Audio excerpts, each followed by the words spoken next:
English Diary presents 5 most useful idioms with Urdu meaning. Number 1 is a storm in a teacup means unnecessary anger, worry about a trivial matter, small matter.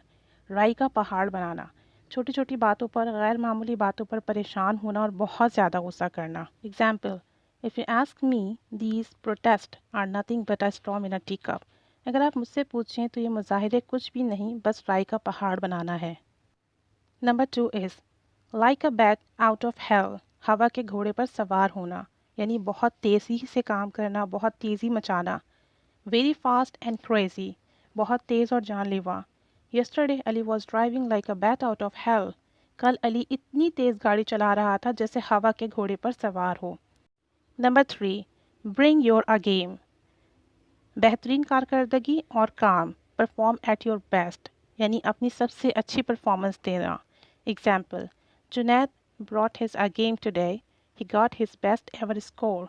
Junaid ने आज कमाल कर दिया. उसने अपनी ज़िंदगी का, अपने करियर का सबसे बेहतरीन स्कोर किया आज. तो means bring your a game, अपनी सबसे best of the best performance देना. नंबर 4 इज़ वाइट लाई, सफ़ेद झूठ. Meaning a lie told for a good reason. ऐसा झूठ जो अच्छी वजह के लिए बोला जाए, किसी को हर्ट ना करने के लिए बोला जाए, बल्कि किसी का दिल खुश करने के लिए, दिल रखने के लिए बोला जाए. Example am I still beautiful. Yes darling. क्या मैं अब भी उतनी ही खूबसूरत हूँ? बिल्कुल हाँ. इट्स अ वाइट लाई. ये सफ़ेद झूठ है क्योंकि ये किसी का दिल रखने के लिए बोला गया है, किसी को खुश करने के लिए बोला गया है. Now the number 5 is a needle in a haystack. समंदर में सुई या घास के कट्टे में सुई मीन्स बहुत बड़ी जगह पर एक स्मॉल चीज़ का होना, किसी बहुत बड़ी जगह पर बहुत मामूली चीज़ का होना. Example how do you hope to find him. आप उसे कैसे ढूंढेंगे, आपको उसे ढूंढने की कैसे उम्मीद है. Searching for one person in the big city is like looking for a needle in a hey stake.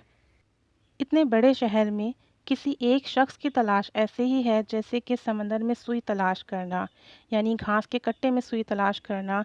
इसका मतलब है कि इतनी बड़ी जगह पर एक मामूली चीज़ और छोटी चीज़ को तलाश करना नामुमकिन है. सो अ निडल इन अ हेस्टेक मीन्स बहुत बड़ी जगह पर कोई बहुत छोटी और मामूली चीज़ तलाश करना. So these are 5 idioms. I hope you like these idioms. Try to use these idioms in your communication. Enjoy learning English and keep staying with us.